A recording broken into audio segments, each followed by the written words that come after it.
Rage on that beat, going crazy.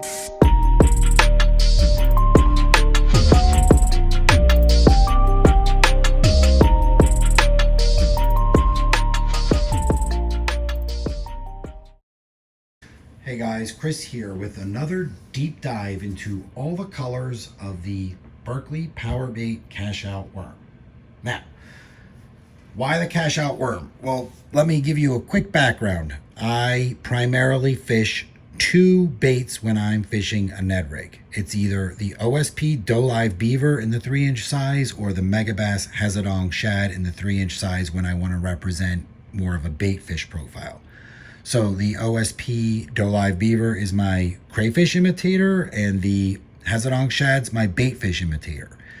Now, the Berkley Powerbait Cash Out Worm, what intrigued me about it? There were actually two reasons. One, this profile really looks like a crayfish, and it also works as a bait fish. So I think they really nailed an excellent Ned profile with this bait. So for me, it's like a really good 2-for-1 Ned bait. More importantly though, I just had a lot of luck with power bait back in the early 90s, and I kind of want to get back to my roots a little bit. I particularly with smallmouth, I had a lot of luck with power bait, and there's sort of a nostalgia to using power bait. So those are the two reasons. One, I wanted a hybrid. Two, I really trust power bait and have a lot of nostalgia for it. So first color up, cotton candy. So Berkley's cotton candy's pretty darn good.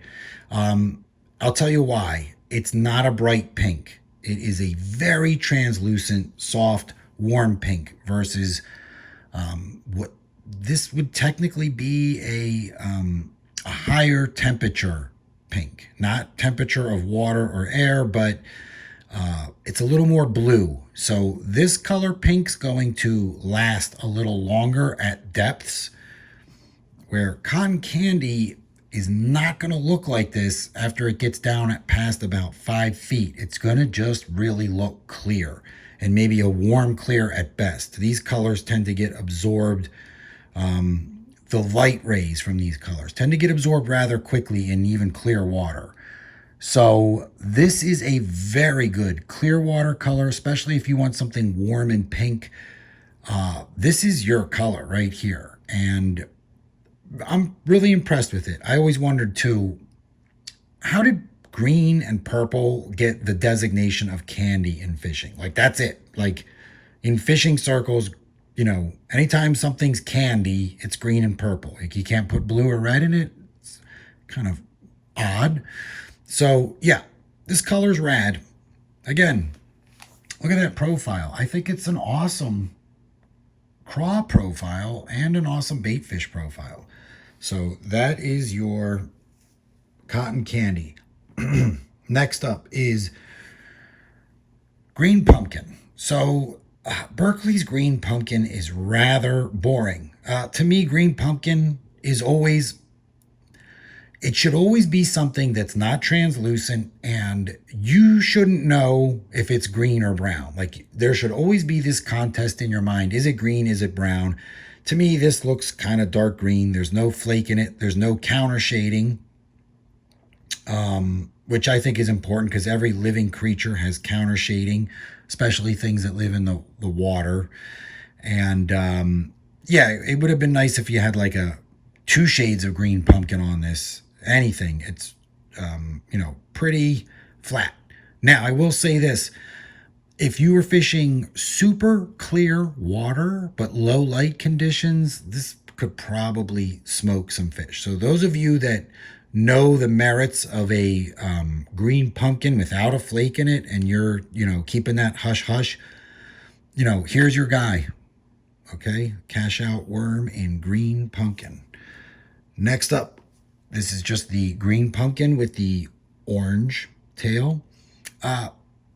Personally, I don't think you need this. I think you just buy the green pumpkin and put a little hit of orange on the tail if you want orange, or a little hit of chartreuse on it if you want the chartreuse. I don't know that you need to buy a bait that already has that done to it, unless it's just something that you smash them on so consistently that you don't even want to take the time to dye the tails. And I tend to, with oranges, I tend to put oranges up closer to the head, just a small dot of it. I don't go big orange on the tail. That's just me. So yeah, that's green pumpkin orange. Next up, green pumpkin chartreuse. So I think we can, see clearly that it's like the last other two green pumpkins, and it's just a chartreuse tail. Again, I don't think you need that. I think you can just dip the tail of a green pumpkin in chartreuse and do less of the tail, and you'll get a better effect. Or just do a little towards the head and draw fish into that end of the bait where the hook is. So I'm not, this isn't one that I would add to my arsenal, but you need to see it because, if chartreuse tails crush in your body of water and you do great with it and you don't even want to take the time to spike it, then, that's your bait. Next up, we have a really cool color. This one is Margarita red. So it's a warm purple top with a pearl blue red flake bottom. Here we go into the ones that are counter shaded, which I think is huge and important. Obviously, this is sort of a nod to a lot of the Aaron Martin's colors. Obviously not executed like Robo Worm would have executed it, but nonetheless, it's a really nice color. So you got warm purple, which means it's a reddish purple up top, and the swirls of the blue pearl, which just means a when you have a pearl color, there's like almost a milky sheen to it. It's very bait fishy looking, and then you just have a little bit of red flake in it. This could be an awesome color. I would have liked to have seen that red flake spill over into the warm purple top, but that's just me. So again, that one is Margarita red. And in keeping on that theme, it looks like we have another nod to Aaron Martin's here with Midnight Magic. So it is a true watermelon dark top with red flake, and there's some silver leaking in there. And the bottom is a pearlescent blue with red and silver flake. Kind of a take on Aaron's Magic. Again, for me, watermelon should be purely translucent always. There's never an excuse in my book to have a watermelon that's solid. Watermelon should be clear and a little warmer, if you ask me. Not such an evergreen color that this is. I mean, this is like pine tree green. But, at least it's counter shaded. And when this is out in the water, this to me would be another clear water color. You'll get those flashes of the blue pearl on the bottom, which is going to make this very bait fishy, very crayfish looking. So there you have it. Midnight Magic. All right. Next up, we have Morning Dawn Silver. Now, this color, I like this one a lot. So what it is you have this purple pearl that just manages to keep showing up throughout the bait. And then you have a translucent pink top. But what's really cool and what I really appreciate in this colorway is the fact that they just used silver flake in it. And then depending on the depth of the silver flake, that's what color the flake looks. So any silver flake close to the skin of the bait is going to look silver. Any silver flake buried deeper is going to look purple or pink. So this is a really rad color. You have kind of a clear, milky purple with that warm pink. So to me, this is a stellar color. This is how I would get, if I needed pink to show up deeper in the water column, I would use this over the cotton candy. So for me, they're both clear water. Cotton candy if I'm going really shallow, and the Morning Dawn Silver if I'm going deeper. So yeah, it's a really beautiful color in this lineup. That's a winner. Next up is peanut butter and jelly. So you've got your pumpkin brown up top and a real warm dark purple. So that's a purple that I've done really well with in other Berkley baits. And obviously the brown, that's a great natural color. So if it were me, I would have liked to have seen a little flake hidden away in here somewhere, maybe a little red flake in the purple. And I probably would have flipped the top and bottom. I would have probably made the top the warm purple and the bottom the brown pumpkin. But there you go. Peanut butter and jelly. Next up is one of the more interesting colors. This one is Perfection. So I'll tell you what I'm seeing right out of the gate here. I'm seeing the dark green watermelon with red flake, and it appears to be swirled in with a pearlescent watermelon that has some copper flake in it. So I think it's a mixture of a pearlescent watermelon and a dark green watermelon. And they're swirled in the top half. And then the bottom half, you have the subdued, translucent, milky orange. And I really appreciate that. I don't need my oranges like this. This is how orange looks in nature. Orange with just like a little bit of black pepper in there. And it's, again, it's a pearlescent laminate on the bottom. So very lifelike, very, very crayfish. I would say that color description is not far off. That is almost perfection. So I really like that one a lot. And then next up, this one really caught my eye. This one is Skeets Chartreuse Shad. So this one's really cool.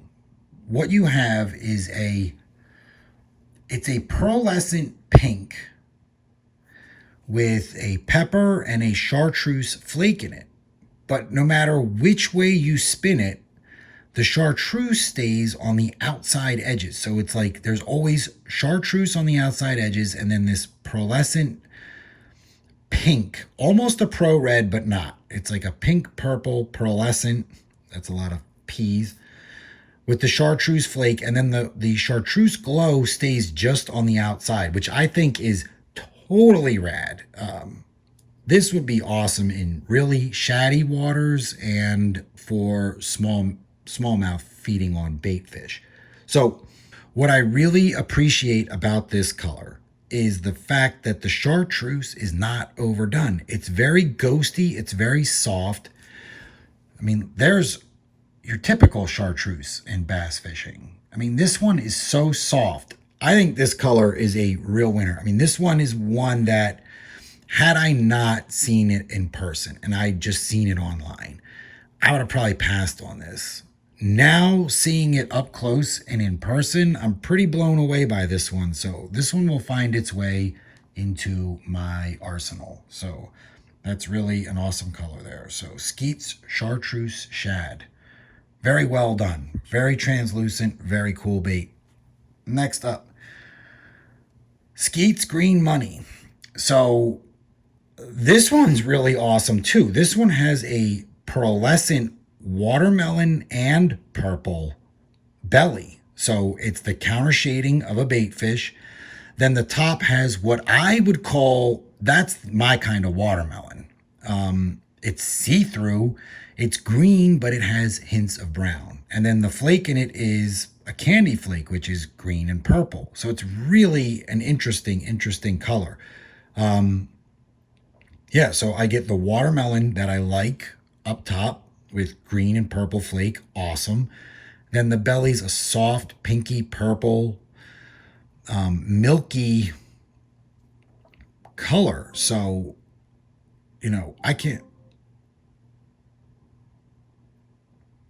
I can't say enough good things about this color.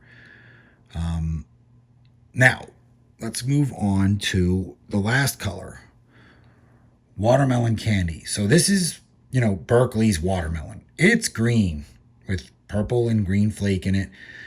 Not my favorite shade of watermelon. Like I said before, I like my watermelons to have just a hint of brown and be a little bit more translucent than this. So Skeets Money, that's more my shade of watermelon, and they both have purple and green flake. Skeets Money, the flake is a little smaller, but you have the counter shaded belly. So for me, I hate to use a pun, but this is money. This is nice. If you're like a watermelon candy guy, you're gonna love it.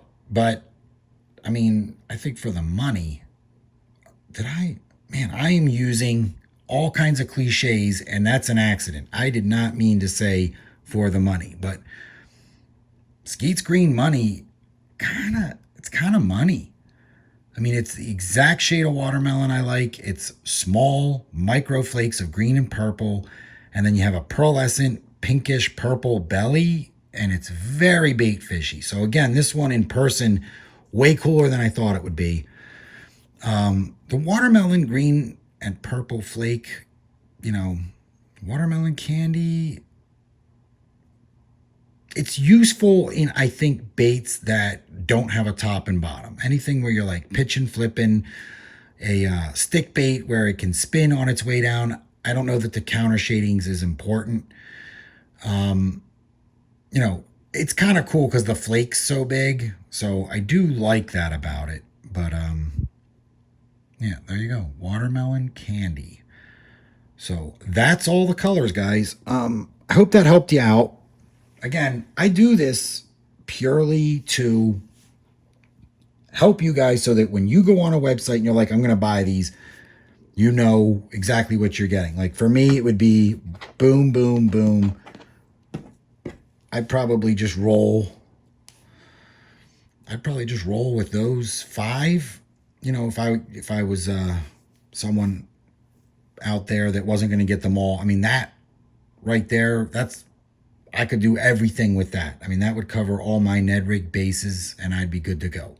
I don't need a real dark Ned bait because I don't like to fish a Ned rig in stained water. I just think it's kind of a waste. I don't think fish find it good. So I'm always fishing stuff that's mildly stained to crystal clear.